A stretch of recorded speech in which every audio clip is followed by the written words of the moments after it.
lalikira nkhani ya chipulumutso cha munthu si nkhani yoyenera kuyitenga moyesa. Ichitu nchifukwa chake mpingo wa Kaphiri SDA ku Lilongwe ukuyitana nonse ku msonkhano wa chisisimuso wa masabata atatu kuyambira pa 10 Septemba mpaka pa 30 Septemba 2023 omwe udzikachitikira pa Chaza Msozi Ground madzulo aliwonse kuyambira 5 o'clock. Mutu wa msonkhano umenewu chipulumutso simasewera, Afilipi 2:12, ndipo mlaliki mu msonkhano umenewu ndi Evangelist Resa Mponda.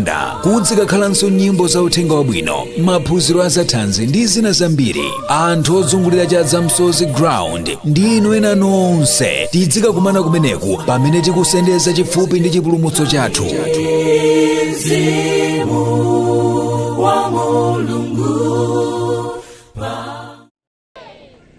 Ndiangati amene ali okondwanso kuti chankomera Yehova kuti mu usiku uno lero tsiku la namba 7 la msonkhano wathu tikhalenso limodzi. Tayamikani mikono tione. Amen. Ndikulandireni lero tsiku la namba 7 inde la msonkhano wathu umene mutu wake tikunena kuti chipulumutso simasewera, chipulumutso simasewera. Tokoze nyimbo imene ayimba azibambo kutipatsa chitsanzo cha munthu wina amene anapedzadi kuti chipulumutso simasewera. Ndiye amene anali Yakobo, anamkangamira mngelo kuti asamusiye pokhapokha mpakana atandalitsa. Ndithu Yakobo anaonetsa khama, anaonetsa kupirira, komanso anaonetsa kuganiza bwino. Ndiye tatiyeni tichite moni wathu muja tumachitira muja. Chipulumutso! Chipulumutso! Lero namba 7 chipulumutso oyamba muyankha kuti simasewera. Kachiwiri chimafuna khama, kachitatu chimafuna kupirira, kachifour chimafuna kuganiza kenako ame. Eti? Ya, chipulumutso! Chipulumutso! Chipulumutso! Chipulumutso! Chipulumutso!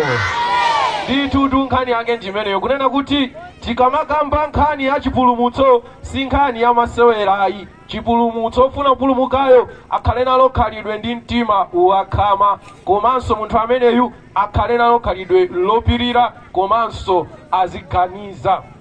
Dzulo tinali nalo phunziro limene timagawana palamulo la namba 4, ndipo phunziro lathu la dzulo mutu wake timanena kuti Sabata la Yehova, Sabata la Yehova. Lero phunziro limene titagawane ndi mafunso atatu okhudza Sabata, mafunso atatu okhudza Sabata. Phunziro lamawa mutu wake ndi anatsimikizika mtima kuti asazidetse, anatsimikizika mtima kuti asazidetse. Ndiye mukabwerenso chimodzimodzi tizamve kuti kodi anatsimikizika mtima amenewa ndi ndani. Dzulo tinali nawo phunziro lopambana limene timagawana ndi kufotokoza bwino kunena kuti Yehova adatsika pa phiri la Sinai dzana ndi kudzapereka dokumenti yofunikira iyi inde malamulo 10, malamulo amene amati usaphe, usachite chigololo. Yehova ananenanso kuti uzikumbukira tsiku la Sabata kuti likhale lopatulika. Ndedzulo timaphunzira bwino kuti kodi nkhani yake ndiyoti chani yokhudza lamulo limeneli, pamene tinapeza kuti tikamati Sabata ndi nthawi, ndi tsiku limene Yehova analipanga inde pa chilengedwe kuyambira pa Genesis chapter 2 verse 2 mpaka 3, pamene Mulungu adatha kulenga zonse mu tsiku ngati limeneli anapumula. Ndipo sanangopumula kokha, analidalitsa, analiyeretsa, kulisiyanitsa ndi masiku ena onse. Kotero tikamakamba nkhani ya Sabata, mpumulo oyikidwa ndi Yehova mwini wake, osati munthu kapena china chake, ndi nkhani yonena kuti ikuyambira ku Genesis inde kuchilengedwe munthu asanachimwe. Ndipo tinaphunzira kunena kuti Sabata imeneli kwenikweni nkhani yake ndiyonena kuti munthu apumule, asagwire ntchito, paoneke mpumulo, paoneke bata, paoneke kulemekeza Yehova. Ndithu masiku ena onse mmene ntchito zosiyana zikuchitika, dziko limaoneka la bize, pamakomo pathu pamaoneka pa bize, moyo wathu monga munthu payekha pamaonetsa kuti tili bize. Koma Yehova mu tsiku limeneli amafuna ndipo akufuna adziona zi adziona bata, ndipo Yehova akamaona zi ameneyo mmoyo wanu monga munthu, akamaona bata ameneyo pakhomo pathu, zimamkondoletsa chifukwa ndi zimene iye amafuna. Ndi chifukwa chake monga mmene amachitira azimayi akapita kwa terala kukauza mundisokere diresi, akangonena kuti mundisokere diresi, teralayo amasoka mmene akuganizira. Koma mzimayi akafuna kuti diresilo likatha liwoneke chonchi kuti ndikondwere nalo, samangoyimira ponena kuti msoke dresi, amafotokoza mmene dresi lakufuna lionekere, kaya izakhale ndi mataxi, kaya mikono izakhale yayifupi, izakhale yogwira chonchi, amafotokoza mmene akufunira. Ndicho linga kuti dresiyo ikatha, mzimayi akayiyang'ana amve kukoma, amve mtendere kuti lilidi mmene dresi ili ndimakhalira. Ngakhale azibambo amene tikamamangitsa nyumba timakhala nayo pulani, izakhale azipinda zitatu, apa pazakhala chonchi, ndipo timamuuza momveka bwino omangayo. Ndicho linga choti nyumbayo ikatha tikamayiyang'ana tidzikondwera nayo, tidzikhutira chifukwa ili mmene ife timafunira. Ndiye Yehova Mulungu akumwamba popereka lamulo limene lila namba 4 akuperekanso ma details, osati kuti kungofuna kuonjezera, koma akufuna kuti chinthucho chikamachitika chikhale ndendende mmene Yehova akufunira. Ndi akunena kuti inu monga eni khomo mupumule, mwana wa mamuna, mwana wa mkazi, wantchito wa mamuna, wantchito wa mkazi, inde ngakhale ziweto zimene zipumule. Yehova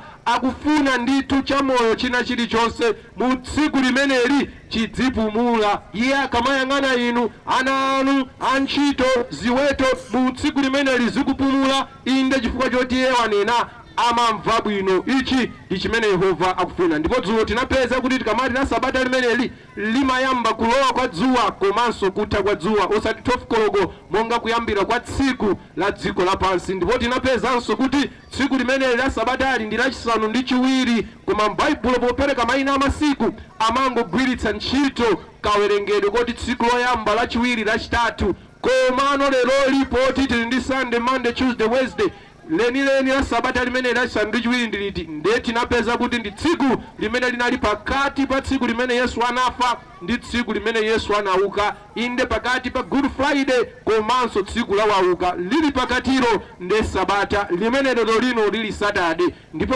Sabata limene limayamba madzulo a Friday kutha madzulo a Saturday. Kotero lero mmene dzuwa lalowa ndithu Sabata latha, tili mu usiku wa Sunday layamba, tsiku loyamba la pa Mulungu. Zimenezo tinaphunzitsana momveka bwino dzulo, monena kuti sindikuganiza kuti pali winanso amene angakhale nawo funso lofunsa kukhudza nkhani ya Sabata. Ngati ngakhalepo muli olandiridwa kufunsa funso lanulo, koma mu tsiku la lero tigawana pa nkhani yongokhudza mafunso atatu okhudza Sabata. Mafunso atatu okhudza Sabata. Titatha kuphunzira dzulo kuti Sabata ali ndi chani, pali mafunso atatu amene ali ofunikira kwambiri, onena kuti kungophunzitsa monga taphunzitsira dzulo koma osayankha mafunso amenewa sizikhala bwinoyi, amafunika ayankhidwe. Ndiye phunziro lathu lero ndi limene mafunso atatu okhudza Sabata. Titseke m'maso tipemphere.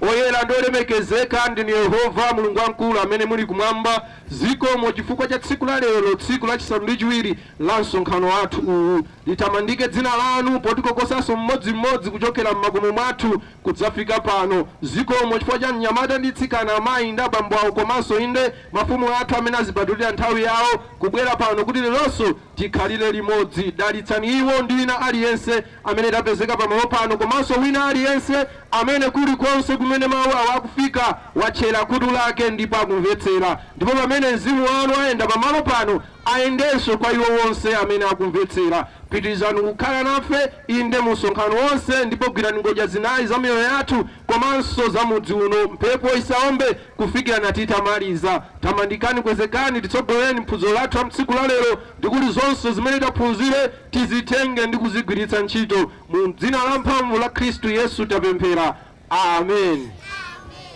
Mafunso atatu okhudza Sabata. Ili ndi phunziro limene tidachite nalo mu tsiku la lero. mwina ndikumadabwa ndizofunika nya mtundu wanji kuti phunziro limodzi mpaka masiku awiri ndizofunika chifukwa chipulumutso simasewera ndipo chipulumutsocho chagoneranso pakusunga malamulo a Mulungu. Inde malamulo 10 kulowa mu ufumu wa Mulungu ndi kwa ulere monga mmene anapezekera Adamu ndi Eva m'munda wa Edeni. Palibe chimene anachita kwa Mulungu kuti akapezeke m'munda wa Edeni, koma kuti akhalebe m'munda wa Edeni amenera azisunga lamulo limene Yehova anapatsa. Kotero palibe chinthu chimene inu ndine tingachite chompanga konvinsi Mulungu, chomkhudza Mulungu kuti umene wachitira ichi lowa mu ufumu wanga. Ayi, ufumu wa Mulungu ndi waulere, koma mmene tikukhala mu ufumu wa Mulungu muli ndondomeko ndi dongosolo limene tikuyenera kutsatira la mu ufumu umenewu, limene inu ndine tikasankha kusokoneza kusatsata dongosololo zimakhala zovuta kuti tingakhalebe mu ufumu umenewu. Ndemo ngana mtulutsira Adamu m'munda wa Edeni atapanda kumvera Mulungu, zimachitikanso ndipo zidzachitika mapeto kwa nthawi. Onse amene anasankha kusamvera Mulungu adzachotsedwa inde mu ufumu wake. Kotero ndikofunika kudziwa za chilamulo cha Mulungu, osati monga chinthu chimene chinatipulumutse, koma chinthu chimene chitatisungebe m'manja mwake mwa Mulungu. Ndipo chimodzi mwa icho ndi lamulo la namba 4 limene lilokhudza Sabata, limene talimvetsetsa dzulo kuti limati chani. Koma pamakhalapo mafunso awiri.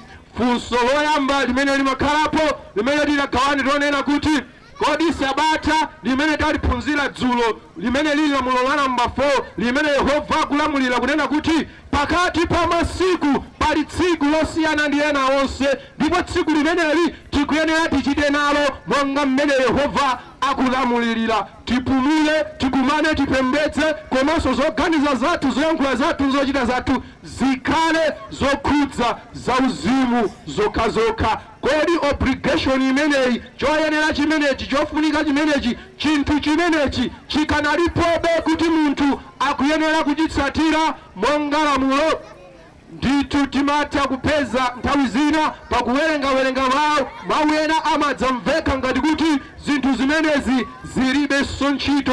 Mwachitsanzo vesi limene la Galatiya chapter 4 verse 10 mpaka 11 akunena kuti musunga masiku ndi miyezi ndi nyengo ndi zaka, ndiopera inu kuti kapena ndazivutitsa ndinu chabe. Mukata yake ya kwa Galatiya, pa Galatiya chapter 4 verse 10 Paulo amayankhula kwa Khristu kwa Galatiya, ndipo mukangowerenga vesi limeneli la Galatiya chapter 4 verse 10 akunena kuti muli bize makangalika, muli ndi chidi mukumawerengera ndi kumasunga masiku, kumasunga miyezi, kumasunga nyengo ndi zaka. Komatu ndili nayo nkhawa kuti maphunziro amene ndakupatsani, ulaliki ndi uthenga amene ndakupatsani ungakhale opanda ntchito. Munjira ina mu vesi Paulo akunena kuti nditatha kukuphunzitsani, nditatha kukulalikirani, sindikuyembekezera kukuonani mukukhala bize kumasungaso masiku, kumasunga nyengo, kumasungaso zaka. Ndi chifukwa cha chani mukupanga zinthu zimenezi? Paulo amauza Khristu akwa Galatiya. Ndipo kuwerenga mawu ngati awa zimamveka kuti pamene mukhala bize kusunga lamulo la namba 4 inde Sabata la Yehova, mwakangalika kupanga zinthu zimene monga kunena kwa Paulo sitimayenera kuzichita. Nkhani ngati izi zimamveka mokhala ngati kuti lamulo limene laphunzitsidwa dzulo lilibenso mphamvu kapena sili kusowekanso kuti lichitidwe. Ndefunso kumati kodi lamulo la Sabata likanalipobe kapena linatha? Tikakamba zonena kuti lamulo la Sabata linatha, ndekuti tikukamba zinthu ziwiri zimene zikuyenera kuchitika. Tikamakamba za Sabata tikukamba za tsiku limene lilipodi, limene linalipo pa chilengedwe, ndipo tsikuli Yehova analipatula kulilekanitsa ndi masiku ena onse, analidalitsa kulilekanitsa ndi masiku ena onse, analiyeretsa kulilekanitsa ndi masiku ena onse. Ndiye ngati tikuti latha, ndekuti kupatulidwa uku kwachoka, kuyeretsedwa uku kwachoka, kudalitsidwa kuso kwatani kwachoka. Zikachoka zimenezi ndekuti Sabatalo latani latha. Ndiye tikawerenga mawu a Mulungu palibe mawu, palibe vesi pamene Yehova akukambaso kuti munandimva ndinayeretsa napatula nadalitsa tsiku lachisanu ndi chiwiri ndachotsa mdalitso uja, ndachotsa kuyeretsedwa kuja. Tsiku linafanana ndi masiku ena onse. Ayi, mu Baibulo monse mulibenso mawu angati ameneyo, chimene chikusonyeza kuti tsiku limeneli likanakhala lodalitsika, lopatulika, inde loyeretsedwa. Komanso lili chidalitsire chomwecho kachiwiri chikati latha, ndiye kuti adatha kudalitsa, anapereka lamulo kuti tsikuli tililemekeze monga lodalitsika. Ngati latha lamulolo kapena kuti mwina achotsa tsopano kufunikira kukonera kuti tidzisunga, ndiye panenera kuti pamveke pena mawu a Mulungu kunena kuti munamva tinati udzikumbukira tsiku la Sabata kuti likhale lopatulika masiku asanu ndi limodzi, udzigwira ndi kumaliza ntchito zako zonse. Pakuyenera kuti pamvekenso pena kunena kuti munatimva titatero, koma tsopano tasintha, mukhoza kumagwira ntchito wiki yonse ya nthunthu tsikuli lamulo limene litachotsa. Koma mawu a Mulungu m'Baibulo mulibe vesi lokhanga limenelo. Chineneleni Yehova pa Exodo chapter 20 verse 8 mpaka 11 kuti nthawi imeneyi muyilemekeze, mupumule. Yehova sakukambanso pena kudzera mwa mtumiki kapena munthu wina aliyense ngakhale Yesu mwini kuti mawu awa asinthidwa. Kotero nzokayikitsa kuti zingakhale zoona kuti Agalatiya chapter 4 Paulo akukamba zonena kuti sitikuyeneranso kusamala za nyengo, uku kumangokhala chabe kusamvetsetsa mawu a Mulungu. Mwachitsanzo Agalatiya chapter 4 verse 10 imene akunena kuti musunga masiku ndi miyezi ndi nyengo ndi zaka. Mukawerenga mawuwo bwinobwino akumveka chimene Paulo amatanthauza, mosatinso mozembaitsa, koma kungowerenga bwinobwino nkhaniyo mawuwo akumveka bwinobwino. Mukawerenga Galatiya chapter 4 verse 8 ukafika 11 mpamene zikumveka kuti Paulo amakamba chani. Koma mukangotenga Galatiya 4 yekha verse 10 zimamvekadi ngati kuti Paulo amanena kuti musamakhale bize ndi chidwi kumasamalira masiku. Agalatiya chapter 4 verse 8 mpaka 11 akuti komatu pajapa, kapena kuti komatu kalelija, komatu mujamu, komatu pajapa posadziwa Mulungu inu munachitira ukapolo iyo yosakhala milungu mchibadwidwe chawo. Akwauza anthu ako Agalatiya kunena kuti komatu kalelija musanadziwe Yehova, musanadziwe Mulungu wakumwamba, munali nayo milungu imene isali milungu, ine milungu yabodza, milungu ya mafano imene inu mmayichitira ukapolo kumayitsatira. Ndi akupitiriza kunena kuti koma tsopano podziwa Mulungu inu, koma makamaka podziwika ndi Mulungu, koma tsopano mu nthawi ino maphunzitsidwa za Yehova, madziwitsidwa za mawu a Mulungu, komanso makamaka kuti Yehova wakudziwani. Ndakupitiriza Paulo kunena kuti mubwereranso bwanji kutsata miyambo yofoka ndi miyambo ya umphawi imene mufuna kubwerenzanso kuyichitira ukapolo. Ndi chifukwa chani mudatha kutsata milungu yachikunja, muyikhalira akapolo kutsatira zikhulupiriro za milungu imeneyo nthawi ija musanadziwe Yehova. Koma tsopano mwadziwa Yehova Mulungu wakumwamba, ndipo Yehova akukudziwani. Ndi chifukwa chani odziwa Yehova mukubwereranso kumakatumikira kutsatira ndi kuyambira milungu yachikunja imene munkayitsatira, imene munkapembeza musanadziwe Yehova. Taonani musunga masiku ndi miyezi ndi nyengo ndi zaka, ndiyopera inu kuti kapena ndazivutitsa ndinu chabe. Ndikhulupirira kuti pamenepo mukutha kumvetsa kuti masiku, miyezi ndi zaka zimene Paulo amanena si zimene Yehova ananena m'buku lake lopatulika, koma ndi zinthu zimene amitundu ankatsatira pakutsatira milungu yachikunja, pakupembedza milungu yachikunja, pakupembedza mafano. Anali nawo masiku ndi miyezi ndi zaka zimene amatsatira mzipembedzo zimenezo. Atatembenuka mtima kuyamba kutsatira Mulungu wakumwamba, amapitirizabe kutsatira zimenezo. Ndi chifukwa chake Paulo akunena kuti ndi chifukwa chani mukupitirizabe zikhalidwe zimenezo, mwina pokuphunzitsani za Yehova ndangotaya nthawi. Ndithu Paulo sakukamba za mawu a Mulungu wakumwamba, sakukamba za malamulo khumi ya Mulungu, ayi akukamba zimene amitundu asanatembenuke mtima amatsatira. Paulo sakutsutsa zimene Yehova Mulungu wakumwamba akunena, kumakhala kusangomvetsa chabe zimene Baibulo likunena. Koma tikawerenga bwinobwino ndithu osadiso kuchita kupindapinda mawu apo zikumveka bwinobwino zimene Paulo amatanthauza. Alipo mavesi ena ngati Akolose chapter 2 verse 14 mpaka 16, alipo mavesi ena ngati Aroma chapter 14 verse 5 amene tidzakambirana bwino mtsogolomu. Koma ndithu mawu a Yehova akanalipo ngati amamveka mawu a Yehova, ngati monena kuti Sabata linatha kumangokhala kusamvetsa chabe. Ndipo mudzapeza kuti nthawi zambiri zolembera zimene zimagwiritsidwa ntchito pakutsutsa zosunga lamulo ili ndi zolembera za Paulo, komatu chimakhala kuti kusamvetsa chimene Paulo akunena.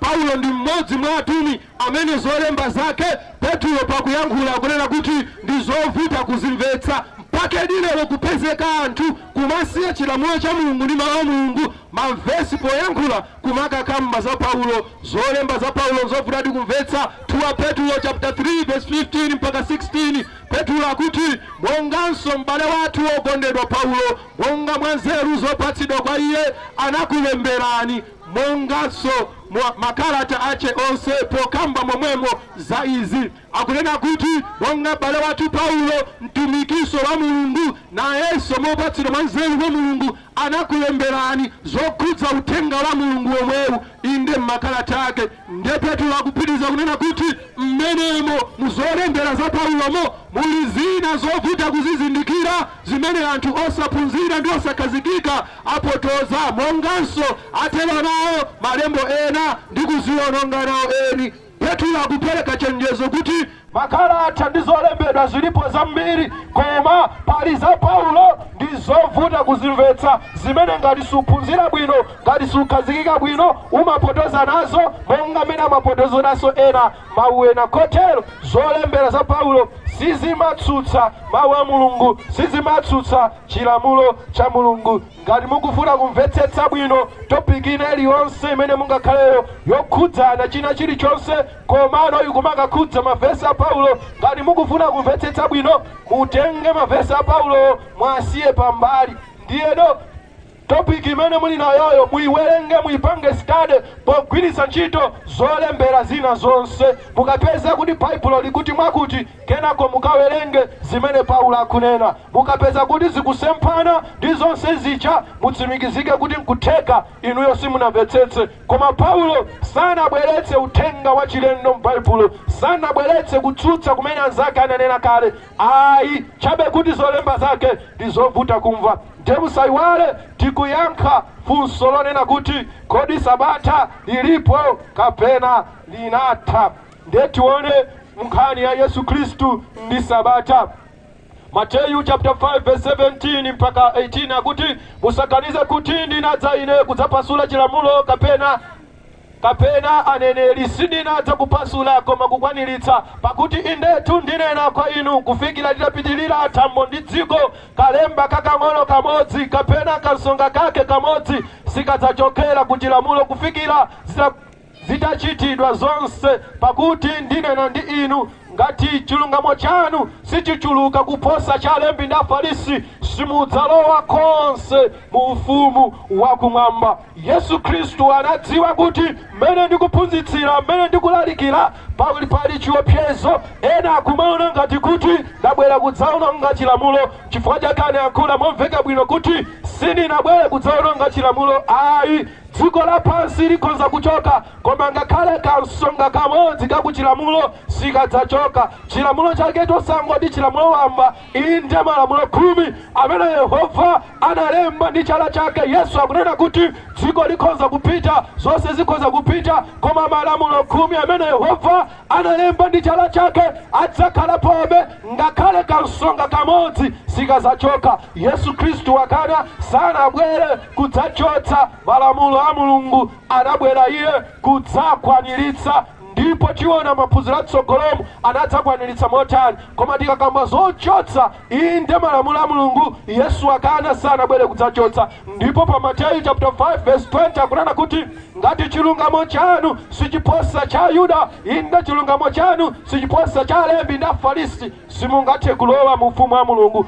Akutanthauza kuti chani? Tikapita ku chilungamo kapena kuti ku chiyero, ku righteousness ya alembi ndi Afarisi, amakhulupirira kuti munthu akuyenera asunge chilamulo. Kotero ngati chilungamo chanu, ngati chiyero chanu sichiposa cha alembi ndi afarisi, sichikhala chosunga malamulo a Mulungu ndi kudutsa pamenepo, simungalowe ufumu wa Mulungu. Mudutsa bwanji pa chilungamo ndi chiyero cha alembi ndi afarisi, chifukwa chilungamo cha alembi ndi afarisi chimathera ponena kuti munthu asunge chilamulo. Chimene chimakanika kamene kuti chimaperewera ndi kukhulupirira kuti Yesu Khristu ndi mwana wa Mulungu, ndi Mesiya, ndi mpulumutsi. Kotero inu ndine pakufuna pakudutsa pa chiyero ndi chilungamo cha alembi ndi afarisi, tikhulupirire chilamulo komanso tidutse pakuphatikizira kukhulupirira Yesu Khristu. Nditu popanda kusunga malamulo, Yesu wanena sizingatheke munthu kulowa mu ufumu wa Mulungu.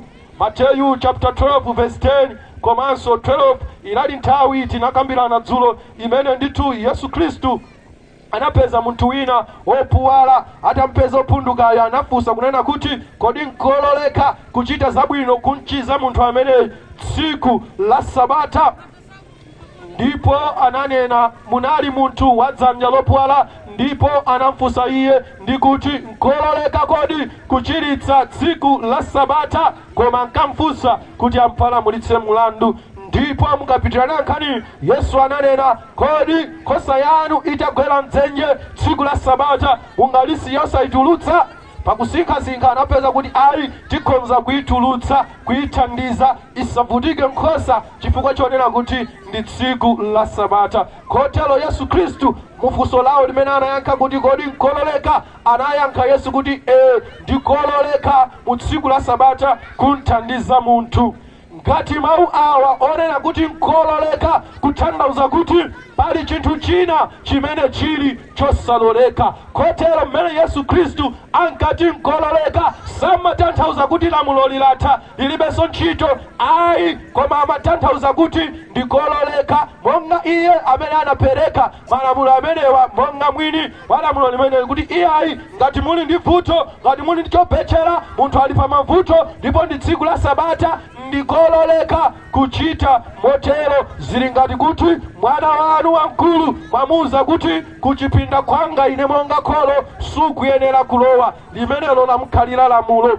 Koma imafika nyengo ndi nthawi mwachokapo, ndipo mwina mwasiya mpope wakuphafa uli wotsegula, ndiye akumva kunena kuti kuchipinda kunkotsegula inde, ndipo madzi ayamba, madzi akutuluka, madzi akungotayika. Koma anapatsidwa lamulo lonena kuti sakuyenera kulowa kuchipinda kumene kufikana kuti wangokhala mpaka madzi adzadza, zinthu zina zanyowa. Mutabwera monga kholo ndithu mumuza kuti ndinanenadi inde kuti musalowe, komano mmene zinalilimu munayenera kulowa ndi kukangotseka madziwo. Chochitika ichi ndi ngati chimene Yesu Khristu anachichita.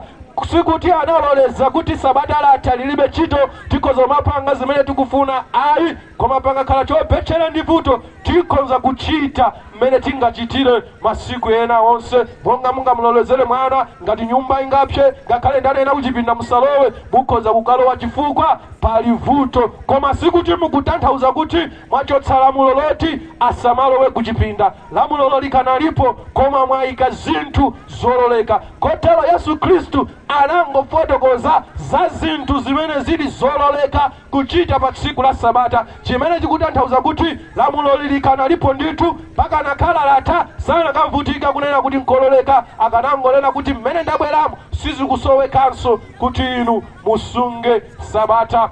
Luka chapter 4 verse 16, ndipo anadza ku Nazareti kumene analeredwa, ndipo tsiku la Sabata analowa msunagogi monga anazolowera, nayimirira nkuwerenga kalata. Akunena kuti Yesu Khristu mwini pakukhala pa dziko lapansi chinali chikhalidwe chake, chinali chizolowezi chake, kuti tsiku la Sabata likakwana amapita ku kachisi kukapemphera. Yesu Khristu adatha kuyika lamulo inna la number 4 mutsikumbukira tsiku la Sabata, mutsipumula indekwe ku Levitico chapter 23, anena kuti misonkhano yopatulika ndi tsiku la Sabata. Na Yesu mwini atabwera nakhala munthu, linali khalidwe lake kumakumana ndi anzake ndi kupembedza mu tsiku limeneli. tsiku la Sabata. Matthew chapter 12 verse 8, pakuti mwana wa muntu ali mwini tsiku la Sabata. Tikamati Sabata Sabata timati Sabata la Mbuye, Sabata la Yehova, kapena kuti the Sabbath of the Lord. Lord amene timamutchula uja mwini wakeyo ndi Yesu Kristu. Munjira ina Sabata timalisunga kupereka ulemu inde kulambira Yesu Kristu. Ndiye Yesu Kristu akunena kuti pakuti Sabatali mwini wake ndineyo, tsiku limeneli mwini wake ndineyo. Sana kakamba kuti ndiye mwini wa tsiku limeneli, likanakhala kuti lamulo limeneli linatha ndipo lilibeso ntchito ayi, koma akufotokoza kuti ineyo ndiye mwini wake wa dzuwa la Sabata limeneli. Matthew chapter 24 verse 20 mpaka 21, Yesu Kristu akukamba za ulosi umene udzachitike mtsogolo kuchokera mu nthawi imene amayankhula yokhudza mazunzo amene Yerusalemu adzakumana naye. Pa Matthew chapter 24 verse 20 mpaka 21 akuti, ndipo pempherani kuti kuthawa kwanu kusakhale pa nyengo yachisanu kapena pa Sabata, pakuti pomwepo padzakhala masauko akulu monga sipadakhale otere kuyambira chiyambi cha dziko kufikira tsopano, inde sipadzakhalanso. Matthew chapter 24, Yesu Kristu anali kufotokoza za zizindikiro za masiku otsiriza. Anafotokoza za njala, za nkhondo, mitundu kuwukirana, ndipo pakupita chakumapeto kwa verse kwa chapter cha 24 akunena kuti masiku otsiriza idzafika nyengo ndi nthawi imene anthu okhulupirira ndi otsatira Mulungu adzazuzidwa ndi dziko lapansi. Ndipo Yesu Kristu akunena kuti mupemphere, ndipo pemphero lanu mupemphere kuti tsiku limene mazunzo amenewa adzakupezeni kumene mudzakhaleko mu nyengo imeneyo. Mupemphere isadzakhale nthawi yozizira, komanso lisadzakhale tsiku la Sabata. Chifukwa chachani? Mudzakhala nyengo yonena kuti mudzathawa, mudzasiya nyumba zanu inde kupita mchire ndi nkhalango ndi mapiri. Ndiye ikadzakhala kuti zimene zachitika mu nyengo yozizira mukavutika ndi chisanu, pa chifukwa chimenecho kumapemphera kuti nyengo imene ikamadzadza bolani idzafike mu nthawi yotentha, kuti ngati kuli kuthawako tisakavutike ndi kuzizira. Chachiwiri Yesu Kristu akunena kuti mupempherenso kuti zikamadzabwera zovutazo zisadzakupezeni pa tsiku la Sabata, chifukwa zidzakhala zinthu zotangwanitsa. Mumakhala kuti maganizo anu onse ali kopembedza, komanso inu eni muli pa ufulu, muli pa mtambasale, mukupumula. Chidzakhala chinthu chosokoneza kwambiri. Munjira ina Yesu Kristu anapeza kuti ndabwera kuno ku dziko lapansi, ndalalikira, ndaphunzitsa, ndipo ndifa, ndiuka, ndipita kumwamba, koma kutsogoloko ine ngakhale kumapeto kwa nthawi adzapezekapo anthu osunga Sabata. Akanakhala kuti Sabata Yesu Kristu mene anabwera linatha, Sabata Yesu Kristu akafa nauka litha, Sabata akabwera atumwi likutha kumapeto kwa nthawi mu ulosi uwu, Yesu Kristu sanakaliona Sabata, koma akudziwa kunena kuti lamulo limeneli likanalipo ndipo lidzakhala mpaka namuyaya, mpaka kumapeto kwa nthawi. Ndi chifukwa chake mu ulosi Yesu Kristu akukamba za tsiku la Sabata.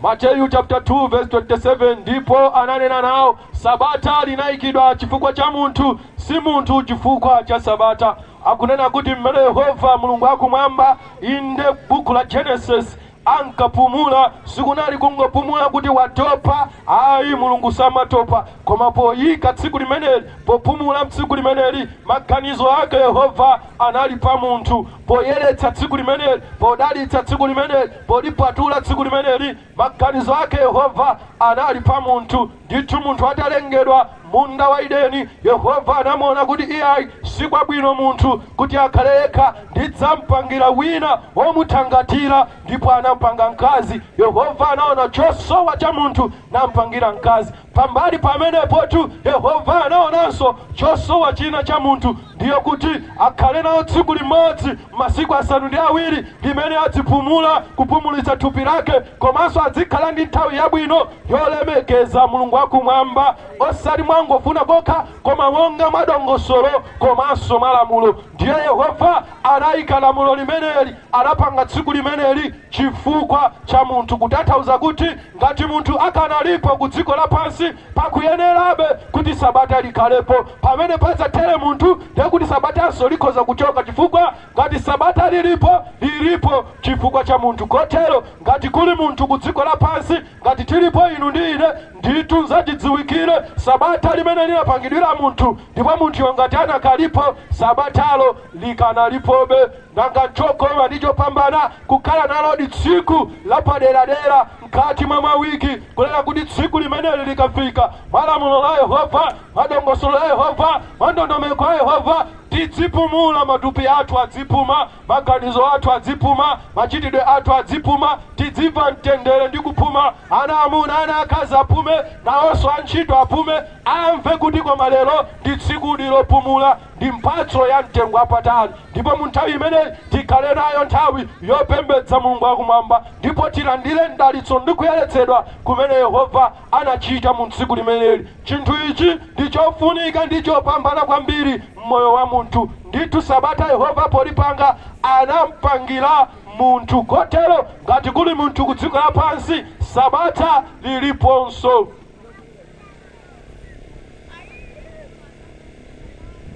Deta tiyeni tione tatakumpeza Yesu Kristu akufotokoza kunena kuti chikhalidwe chake amapembedza tsiku la sabata, ngati anayankhula pa nkhani yokhudza lamulo la sabata ndi kungopereka chimene chili chololeka kuchita mtsiku la sabata. Ndipo Yesu akuti lamulo ili linayikidwa chifukwa cha munthu, ndipo anapitiriza kunena kuti munthu sikuti analengedwa kudzasunga sabata, koma sabata linayikidwa chifukwa cha munthu. Chifukwa chake anayika kuloleza kuja kuonena kuti ngati pangakhale vuto ndi chipsinjo tikhonza kuchita mose mfana ndi sabata. Munthu asavutike, asapsinjike chifukwa munena kuti mufuna msunge sabata. Ayi, chopambana pakati pa munthu ndi sabata ndi munthu osati sabata, koma ichinso chisapangitse kuti kasungidwe ka sabata kasinthe. Amene ndi Yesu Kristu sanasinthe chilamulo. Tsiku la sabata amapembedza, komanso sabata iyeyo ndiye mwini wake, komanso linayikidwa chifukwa cha munthu. Nanga ophunzira Yesu Kristu ndi atumwi oyambawo ndi okhulupirira oyambawo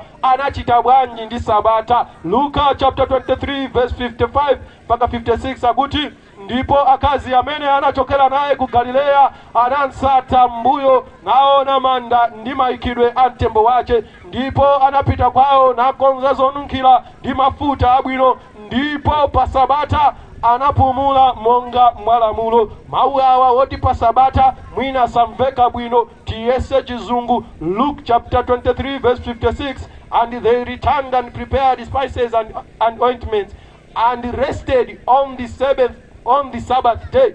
Nditu kunena momveka bwino kuti ophunzira Yesu Kristu amene ankatsatira Yesu Kristu atafa nayikidwa manda tsiku la Friday, anena kuti anakaona mmene manda a Yesu anayikidwira, ndipo anabwerera nakonzetsera zonunkhira zonena kuti likatha sabata apite akamudzoze Yesu. Ndipo tsiku la sabata litakwana anapumula, osati kuti angotopa, osati kungopumula wamba, koma monga mwalamulo. Munjira ina Yesu Kristu atafa mwini atata kwaphunzitsa phunzira ake, muchiphunzitso chake chonse ophunzira ake anapezabe kuti sabata likanalipo. Ndi chifukwa chake ngakhale Yesu atafa iwo anakasunga sabata, anakakonda atadzodza mtembo wa Yesu tsiku lomwe lija Friday, anakakonda atapaka mtembo wa Yesu zonunkhira tsiku lomwe lija Friday. Koma nthawi inayitatha chifukwa sabata limayandikira. Kotero analolera kuti maliro watingoyika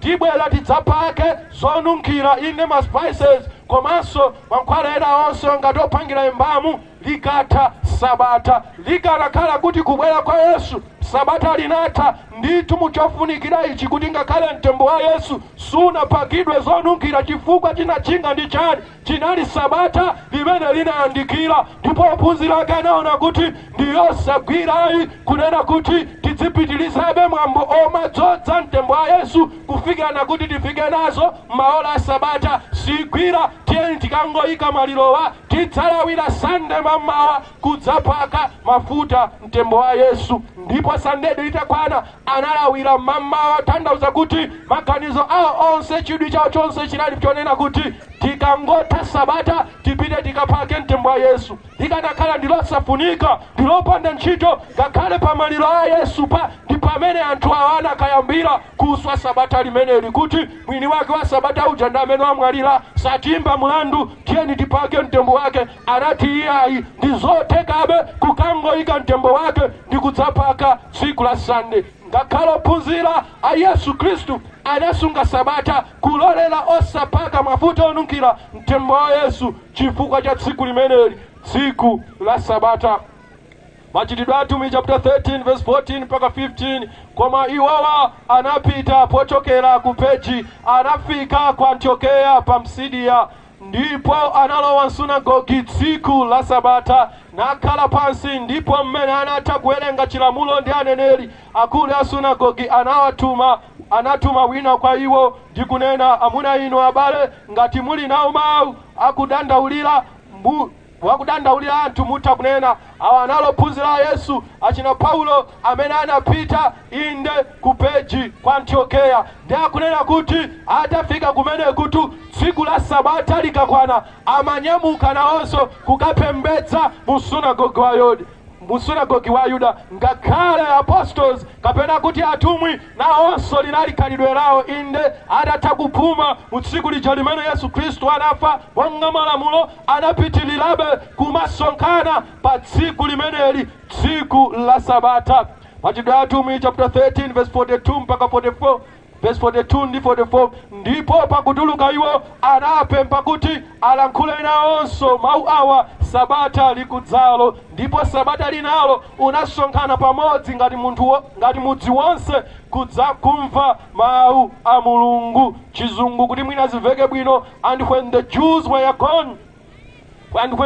were gone out of the synagogue, the Gentiles besought that these words might be preached to them the next Sabbath. Munjira ina tsiku ili limene ankakumana ndi kupembedza linali tsiku la Sabata. Ndipo atagawira mawu anakhudzika mtima, ndipo amitundu osati Ayuda amitundu anapempha atumwi kuti mawu awa mudzatilalikire tidzamvenso la Sabata lina likubweralo. Ndipo tsiku la Sabata linalo litafika anasonkhana monga mudzi wonse, ngakhale amitundu okhulupirira inde ngakhale atumwi amakumana ndi kusonkhana tsiku limeneli, tsiku la Sabata. Machitidwe a Atumwi chapter 16 verse 13. Tsiku la Sabata tinatuluka kumudzi kunka kumbali ya mtsinje kumene tinaganizira kuti amapempherako, ndipo tinakhala pansi ndi kulankhula ndi akazi amene anasonkhana. Ndithu chinali chikhalidwe cha okhulupirira ndi atumwi ndi kwina konse kumene amapita kulalikira kuti ngati pali tsiku ndi nthawi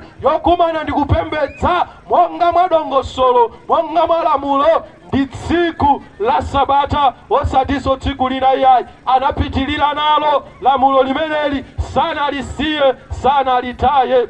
Machitidwe a Atumwi chapter 18 verse 4. Ndipo anafotokozera msunagogi masabata onse nakopa Ayuda ndi Ahelene. Amene ndi Paulo akunena kuti, and he reasoned in the synagogue every Sabbath and persuaded the Jews and the Greeks. Amene anali Paulo, naye Paulo chinali chikhalidwe chake pa Machitidwe a Atumwi chapter 17 verse 2. Ndipo Paulo monga anachita monga chinali chikhalidwe chake analowa kwa iwo, ndipo masabata atatu ananena ndiwo za malembo. Ngakhale Paulo amene anthu amamunena kuti ndiyenso amene amafotokoza bwino zakutha kwa Sabata, ayi nayenso chinali chikhalidwe chake chomakumana ndi anthu pa tsiku la Sabata ndi kuphunzitsana nawo mawu a Mulungu. Ndipo zochitika izi zimene zili m'buku la Machitidwe zinachitika mu zaka za 30 AD kukafika 60 AD.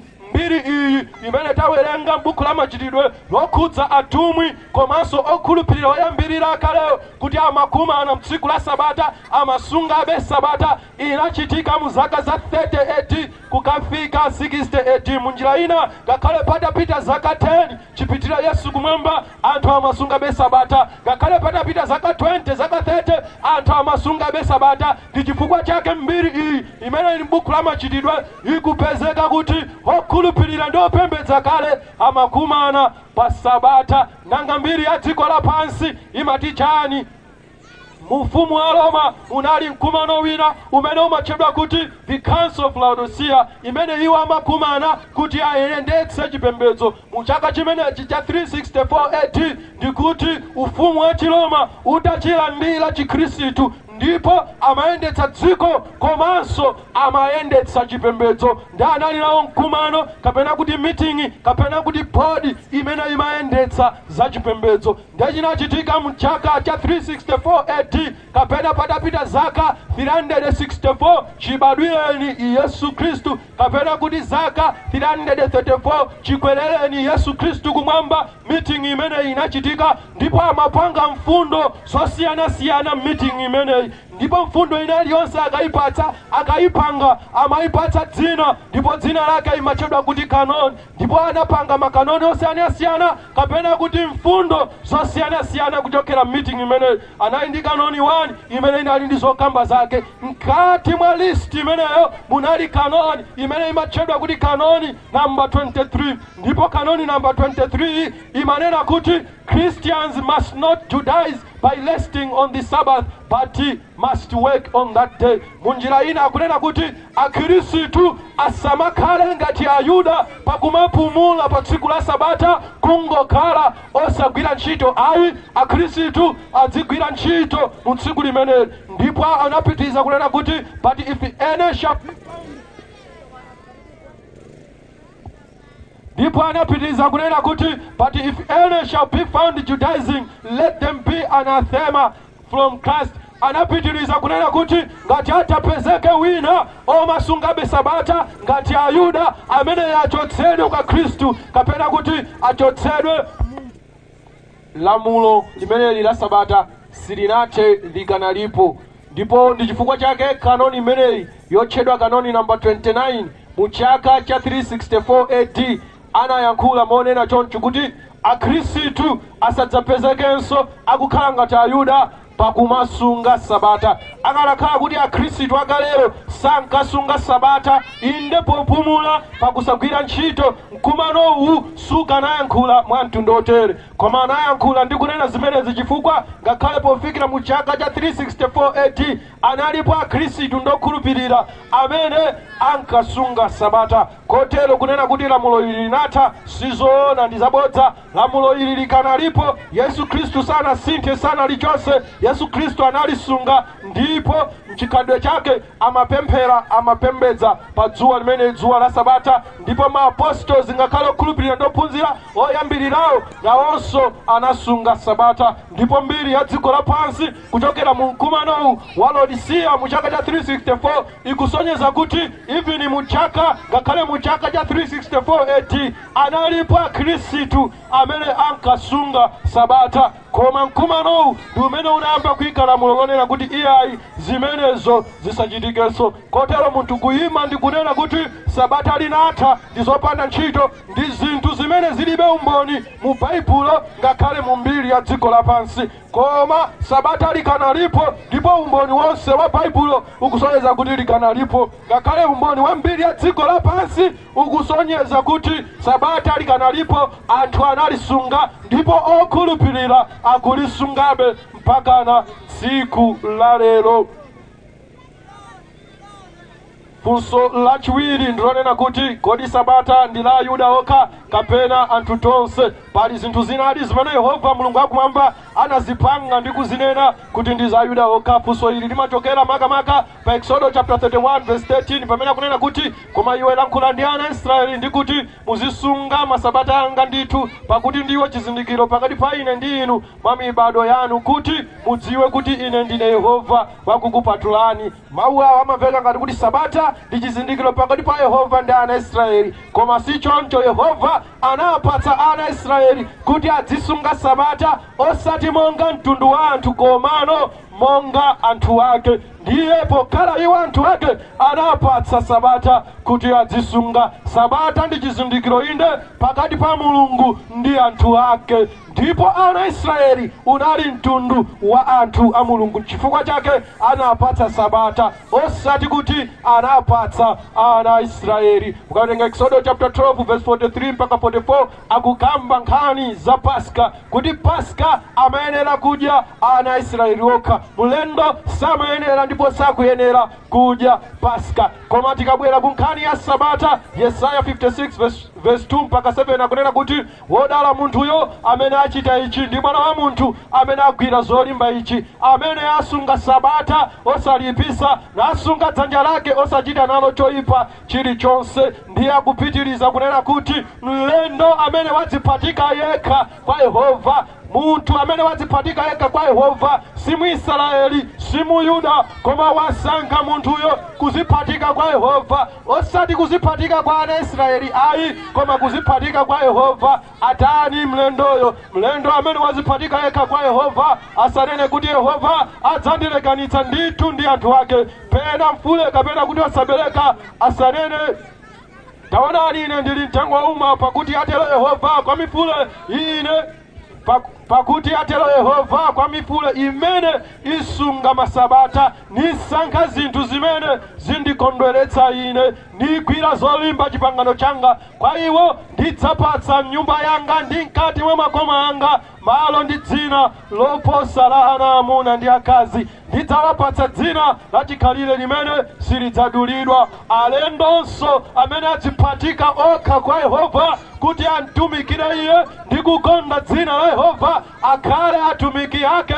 Yense amene asunga Sabata osalipitsa nagwira zolimba chipangano changa, nawonso ndidzanka nawo ku phiri langa lopatulika. Yehova akunena momveka bwino kunena kuti tikamakamba nkhani ya Sabata si nkhani ya ana Israeli ayi, ndiye munthu wina aliyense amene wasankha kudziphatika yekha kwa Yehova. Munthu ukasankha ukakhala pakati pa ana Israeli ndipo ukufuna kutengedwa monga mmodzi wa ana Israeli, umayenera ulandire mdulidwe, ndiwo chizindikiro cha ana Israeli. Koma Sabata ndi chizindikiro cha munthu amene wadziphatika yekha kwa Yehova. Ndipo Mulungu akumwamba kunena kuti alendo amene aziphatika okha kwa Yehova asanene kuti Yehova adzatikana ayi, akabwera kudziphatika kwa Yehova asunge chipangano cha Yehova, ndipo agwiritsitse kolimba chinthu ichi, asunge Sabata. Kotero Sabata si la ana Israeli ayi, ndi la munthu wina aliyense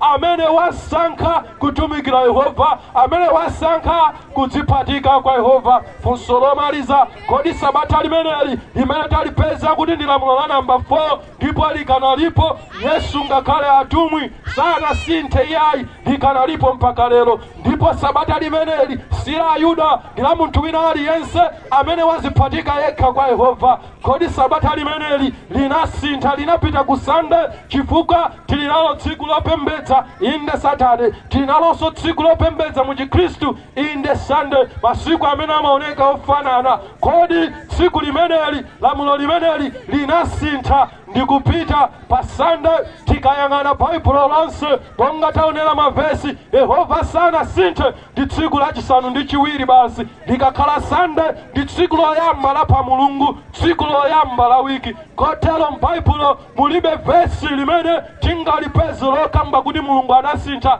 kupita pa Sunday. Ngakhale munthu ku dziko lapansi sanapezekepo ngakhale mmodzi okamba kuti Sabata linasintha kupita kwa Sunday. Koma pali mavesi ena amene anthu amakamba nanena kuti chifukwa cha mavesi awa linapita pa Sunday, limene lili ngati Marko chapter 16 verse 9 mpaka 10 mukawerenga. Ndipo pamene iye anauka mama wa tsiku loyamba la Sabata, tikakamba za Marko chapter 16 akukamba zonena kuti ngati pali nkhani yokhudza tsiku loyamba la pa wiki limene lili Sunday, ili ndi tsiku limene Yesu Kristu anauka manda. Sakukambapo nkhani yonena kuti chifukwa Yesu anauka manda Sabata lasuntha lapita pa Sunday ayi, akungokamba kuti tsiku loyamba la pa Mulungu lomwe lili Sunday ndi tsiku limene Yesu anauka manda. Sakukamba malemba zokhudza tsiku likusintha kuchoka pa Saturday lachisanu ndi chiwiri kupita pa Sunday. Komanso vesi lina Machitidwe a Atumwi chapter 20 verse 7 mpaka 11 pamene akukamba kunena kuti ndipo tsiku loyamba la sabata, tsiku loyamba la wiki, posonkhana ife kunyema mkate, Paulo anawafotokozera mawu popeza anati achoke mmawa mwache, ndipo ananena kufikira pakati pa usiku. Chinthu china chochitika mtsiku la Sunday ndikunena kuti la sabata litatha kapena kuti Saturday usiku ngati uno atumwi anakumana ndipo ankaphunzira mawu kuchokera kwa Paulo, chifukwa mawa lakelo kukacha kapena kuti Sunday lomwelo kukacha Paulo amachokapo. Kotero pali nyengo ni nthawi imene ophunzira anakumana mu usiku apa tsiku loyambirira pa sabata,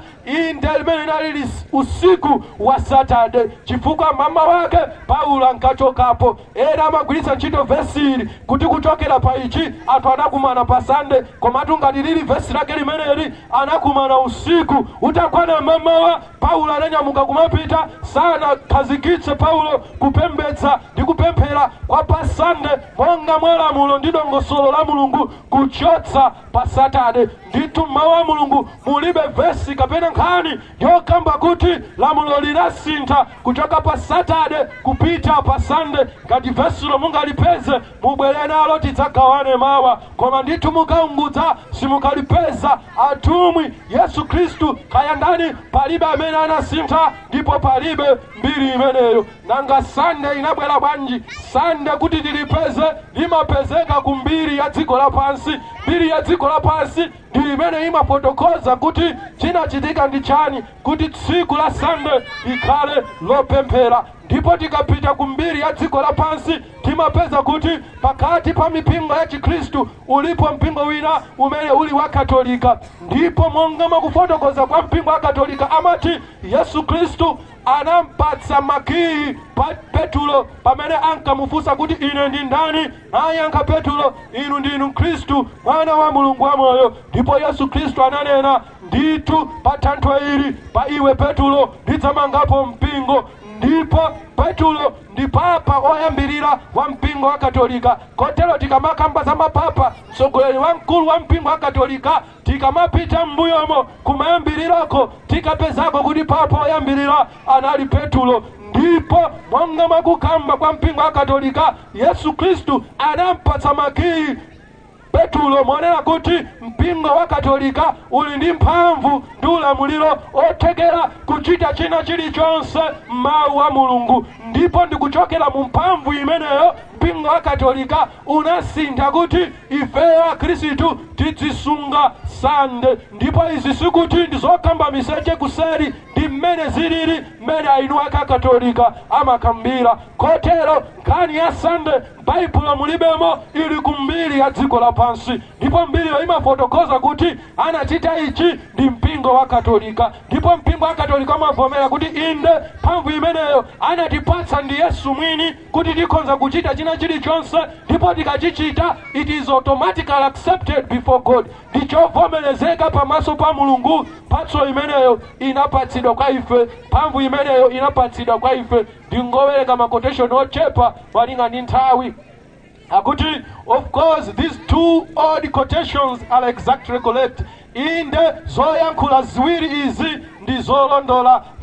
The Catholic Church designated Sunday as a day of corporate worship and gets full credit or blame for the change. Akunena kuti zoyankhula izi ndi zolondola. Mpingo wa Katolika ndi umene unapanga design, unakhazikitsa, unayika Sunday monga tsiku la paderadera lopemphera. Ndipo ngati kuli kupeza credit, kuyamikiridwa pa chochitika chimenechi, ukuyenera kulandira kuyamika kumeneko. Komanso ngati ili blame kapena kuti kunena kuti ncholakwika, ukuyenera kulandira kulakwika kumeneko. Izi zikuchokera mu This Log, the magazine of Catholic apologies and the evangelization, page 8, June 1997. Komanso quotation ina kunena kuti it is well to remind the Presbyterian, Baptist, Methodist and all other Christians that the Bible does not support them anywhere in their observance of Sunday. Ndikofunika ndipo ndikolondola kwa kumbutsa mipingo ina ya Chikristu kunena kuti baibulotu silimavomereza pena paliponse masungidwe a Sunday. Sunday is an institution of the Roman Catholic Church. Sunday ndi chikazikitso cha mpingo wa Katolika, and those who observe the day observe a commandment of the Catholic Church. Ndipo iwo amene amasunga tsiku ili amasunga lamulo la mpingo wa Katolika. Izi zikuchokera anayankhula ndi priest Badre in an address reported in the Elizabeth News on March 18, 1903. Ndingopanga mwachangu chifukwa cha nthawi. Funso, have you any other way of proving that the church kapena kuti mpingo wa Katolika has the power to institute festivals or precepts? Kodi muli ndi mphamvu ina iliyonse monga mpingo wa Katolika opereka proof yonena kuti inu monga mpingo muli ndi mphamvu osintha zochitika mu Chikristu? Yankho, had she not such power, anakakhala kuti mphamvu zimenezo alibe, mphamvu zimenezo tilibe, she could not have done that. Sana kachita ichi, in which all modern religions agree with her. Chinthu ichi chimene zipembedzo zonse zatsopano zimagwirizana nazo. She could not have substituted the observance of Sunday, the first day of the week, for the observance of Saturday, the seventh day, a change for which there is no scriptural authority. Akunena kuti ukanakhala mpingo wa Katolika ulibe mphamvu mu Chikristu, ulibe ulamuliro, suna kachita chinthu ichi chimene azipembedzo ambiri ndi mipingo ambiri umagwirizana nazo. Suna kasintha kusintha, suna kasintha kasungidwe ka Saturday monga malamulo a Mulungu kukupititsa pa Sunday. Kotero akunena kuti mpingo wa Katolika uli ndi mphamvu ukhoza kusintha zochitika mu chipembedzo, ndipo chizindikiro cha mphamvu zimenezo ndi kusintha uku kumene tinasintha kuchokera pa Saturday kupititsa pa Sunday, ndipo mipingo ambiri ndi zipembedzo zambiri imagwirizana nafe pa chimenechi. Anayankhula izi the Reverend Stephen Kenani, a doctrinal catechism, New York in 1857, page 174. They are criticism kunena kuti the Roman Catholic Church changed the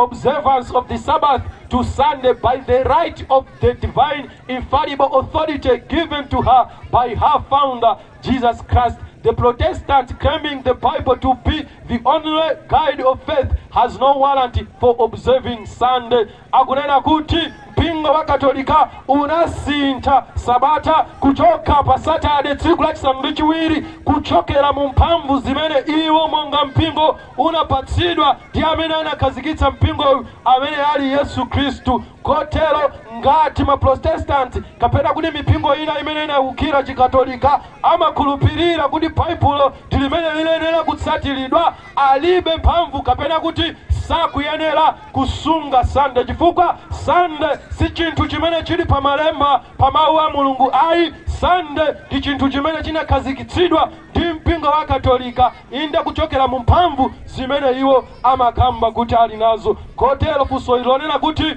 kodi Sabata linasintha ndi kupita pa Sunday? Kani ndionena kuti ayi, Baibulo mulibe. Mbiri ya dziko lapansi ndi imene mafotokoza zimenezi, ndipo mbiri ya dziko lapansi pofotokoza ikukamba momveka bwino kuti ndi mpingo wa Katolika umene unakhazikitsa kunena kuti utatha kuona, utatha kupatsidwa mphamvu yodukhoza kuyendetsa chipembedzo ndi Yesu Kristu, iwo unasankha kuti apapa tikonze, apa tisinthe, tisamasungenso Saturday monga tsiku lopumula. Ayi, zonse zisamuke pa Saturday zipite pa Sunday. Ndipo ndiwo mpingo wa Katolika umene unakhazikitsa ichi. Ndipo munthu pakusunga ndi kulemekeza Sunday monga tsiku lapadera lopembedza ine monga Sabata amasunga lamulo osati la m'Baibulo koma la mpingo wa Katolika. Ndezingodalira kuti kodi vumbulutso ili, ganizo ili monga makunena kwawo linachokeradi kwa Yesu. Ngati linachokera kwa Yesu chabwino, koma ngati ganizo ili silinachokera kwa Yesu nditu ndi mulandu okuswa momveka bwino lamulo la namba 4. Ife vumbulutso limeneli sitivomerezana nalo, sitigwizana nalo. Timakhulupirira kuti Mulungu samasintha, ndiye moyo dzulo, ndiye moyo lero. Ndipo ndichoopsa kuti akapezeke wina akanene kuti ine andipatsa mphamvu, andipatsa kuthekera, ndikhoza kusintha zimene zili baibulozi, palibe vuto iyayi. Ndipo ndichomvetsa chisoni kuti munthu amene atapezeka nasinthadi malamulo a Mulungu amene Yehova anatsika yekha kudzapereka, nalemba ndi chala chake, apezeke wina akatsatire chimenechi. Ndimakayika ngati nkhani pa tsiku la chiweruzo idzathe bwino. Ndi chifukwa chake madzulo ano tikukuyitanirani kukupitiriza inde amene munakhulupirira kale kusunga lamulo la namba 4 la Yehova limene liukamba za Sabata. Ndipo Sabata limeneli silinathe, ayi likanalipobe monga taonera. Yesu analisunga ngati anayankhulapo ndikungoyikapo zololezeka kuchita chabe. Atumwi nawo anasunga Sabata, okhulupirira kawo anasunga Sabata. Ufumu wa Chiroma pobwera unapeza Khristu inde akusunga Sabata. Pakupita kwa nthawi Katolika ndi imene monga mphamvu zake ndi kuganiza kwake inasintha inena kuti iyayi tisamakhale ngati Ayuda kumasunga Satade, ayi ife tikhale nalo lathu Sabata la Sande. Koma tikamasunga Sabata sikutsatira chikhalidwe chimene amachita Ayuda monga mtundu wa anthu, ndikutsatira zimene Yehova Mulungu akumwamba ananena. Kotero musikuno ndikuyitanireni kukumvera Mulungu akumwamba pakusunga malamulo ake onse 10 kuphatikiziranso la Sabata. Monga Yakobo akunenera, Yakobo chapter 2 verse 10 mpaka 11, pakuti wakuswa limodzi waswa wonse. Ndipo amene amachita chigololo akufanana ndi oswa Sabata, amene amapha akufanana ndi oswa Sabata. Ndi chifukwa chake musikuno chankomera Yehova kuti akachotse kukayika kwanu konena kuti lamulo ili mwina linasinthidwa, lamulo ili mwina linatha. Ayi, chifukwa Yehova akufuna muyende naye moona ndi molunjika, osati kuphonya kapena kuzemba. Chifukwa likuza tsiku limene Yehova adzaweruza dziko lapansi, ndipo adzaweruza mchilungamo. Ndipo podzaweruza adzaweruza wina aliyense malingana ndi chifuniro chake. Ndipo Sabata la Yehova, lamulo la namba 4, ndi limodzi mwa chifuniro cha Mulungu wakumwamba. Madzulo ano pamene tikutseka ndikuyitanireni kukupembedza Mulungu wakumwamba monga mwa mawu ake, osati mwa maganizo anthu, osati zokamba za anthu. Ndipo Mulungu wakumwamba anayikadi lamulo limeneli, lamulo la Sabata, kuti likakhale chizindikiro pakati pa iye Yehova ndi anthu ake. Malamulo 10 onse amene Yehova anapereka sitingadziwe ngati mmasunga kapena ayi. Mukhoza kuchita chigololo mwanseri, mukhoza kupha mwanseri, mukhoza kupembedza mafano mwanseri, mukhoza kukhala ndi milungu ina mwanseri. Koma ngati pali lamulo limene silisungidwa mobisa, limene siliswedwa mobisa, inde ndi lamulo la Sabata. Ndi chifukwa chake ananena kuti ichi ndi chizindikiro, ndikafuna kuti ndikuzindikireni, ndikudziweni mmene ndi njira zanga ndi mawu anga, ndidzaonera pa chinthu chimenechi. Ndipo si chizindikiro choti Yehova yekha adziwire, ngakhale anthu pakati pathu tikhoza kudziwiranso chizindikiro chimenechi. Yehova sanangopereka mawu a malamulo ili, ayi ali nalo cholinga, akufuna alandire ulemerero kuchokera kwa inu ndi ine mu tsiku limeneli. Ndipo tsiku limeneli ndi nthawi imeneyi Yehova sanalisinthe. Lamulo ili likanali la mphamvu, likanali lolemerera, ndipo inu ndi ine tikuyenera kulisunga. Inde anamufunsa mkulu uja muukwati, zanga iwe walowa bwanji muno opanda chovala chaukwati? Ndipo iye akuti analibe mawu owiringula, analibe choti akananena. Chifukwa chachani? zinali zachidziwikire, anali atamva momveka bwino kuti chovala chaukwati ndichi, koma anasankha kusamvera. Yehova sakufuna adzanene ndinu, adzanene ndine, mwalowa bwanji muno opanda chovala chaukwati. Chifukwa chake watikonzera msonkhano uno, tikadziwe za mawu ake, tikadziwe za chifuniro chake, kuti mu tsiku limenelo tidzakhale amodzi mwa anthu okhala nacho chovala chaukwati, ndikuyenda kulowa pa zipata pa Yerusalemu watsopano. Koma kuchita mosempana ndi chilamulo cha Yehova palibe kulowa mu ufumu wa Mulungu. Yesu ananena momveka bwino, ngati chilungamo chanu sichiposa cha alembi ndi afarisi, simungalowe konse mu ufumu wa Mulungu. Ndipo chilungamo ndi chiyero cha alembi ndi afarisi ndichoti munthu asunge malamulo a Mulungu wakumwamba. imirira tsopano pamene tikufuna kutseka komanso kupemphera. Ndikutenga mwina alipo pakati pathu amene tikufuna mapemphero apaderadera kamba kazovuta zosiyana-siyana zimene tili nazo zakuzimu ngakhale kuthupi kumene nthawi zina timatha kukhala nalo ganizo lofuna kusintha ndi kutembenuka, koma chilipo china chimatilekanitsa ndi kutilepheretsa. Ngati mulipo amene mukumva choncho, bwerani kutsogolo kuno kuti tikhale nayo nthawi la pemphero lapadera lopempherera inu. Komanso nkuthenga alipo ena tili nazo zopsinja ndi zovuta zosiyana-siyana, kaya ndi matenda, kaya ndi nkhawa, kaya ndi chani chomwe tikukhumba tidachitulira pamaso pa Yehova Mulungu wakumwamba. Bweraninso kutsogolo kuno pamene tikufuna tipemphere, ndipo tikatha tikhala nalo pemphero lapadera. Alipo wina amene akufuna pemphero lapadera, ngati alipo mwina muchita manyazi kubwera pamene tikutseka machapa ukhoza kubwera pamene pa titseke m'maso tipemphere. Koma mwina ndingodandaulira pang'ono kuti tiyesetse ife anthu kumabwera mofulumira, komanso azida tiyesetse kumabwera mofulumira. Lero ndipepese tachedwa kwambiri kutikhululukire, koma mawa tonse tikayesetse mbali zonse, inu omvera mawu komanso ife olalikira komanso ife azida tseke m'maso tipemphere. Oyera ndolemekezeka ndinu Yehova Mulungu wamphamvu zonse, zikomo chifukwa cha usiku ino opambana umene mwatiyankhula ndi kutiuza mutatha kutiphunzitsa dzulo za mphatso ya mtengo wapatali imene munatipatsa inde kuyambira kuchilengedwe.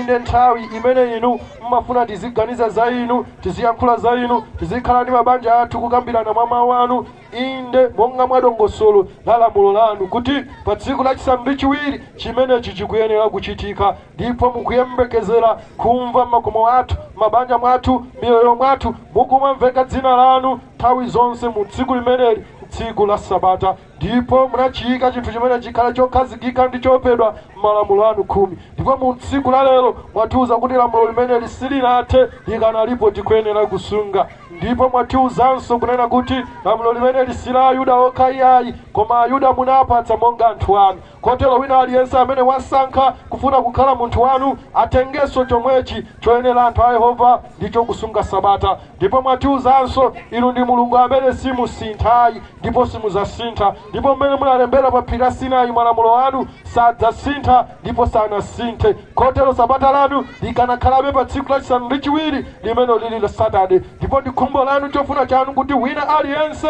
woyitanira pa dzina lanu opembedza ndi kulambira inu achite moyenerera ndi mawu anu. Munamuuzatu Kaini mutankanira nsembe yake ku Genesis chapter 4 verse 7, nimufunsa kuti yakwiranji nkhope yako, yakwiranji nkhope yako, kodi utachita bwino sudzalandiridwa kodi? Inu ndinu Yehova amene mmatsatira dongosolo, ndipo mawu anu popereka mafuna ife tichite moyenerera. Inu ndinu Mulungu okonda ndi Mulungu okhulupirika, ndiponso inu ndinu Mulungu wachilungamo ndi wa dongosolo amene mmafuna zinthu zanu ziziyenda dongosolo. Chifukwa chake mwatiuza mtsiku la lero lamulo la namba 4 likanalipo ndipo likuyenera kusungidwa kwa wina aliyense amene wasankha kuziphatika kwa inu. Tilipo ambiri ndi otchuluka amene tikuzimva kupelewera pa chinthu ichi. Yehova, tapanga mabizinesi athu mu tsiku limeneli, tapanga zinthu zosayenera kuchita mtsiku limeneli, tatenga tsiku ili ngati tsiku lathu, inde tikhala nawo maphwando, inde tipita kuma meeting akuntchito, inde tiyankha mafoni ya bizinesi,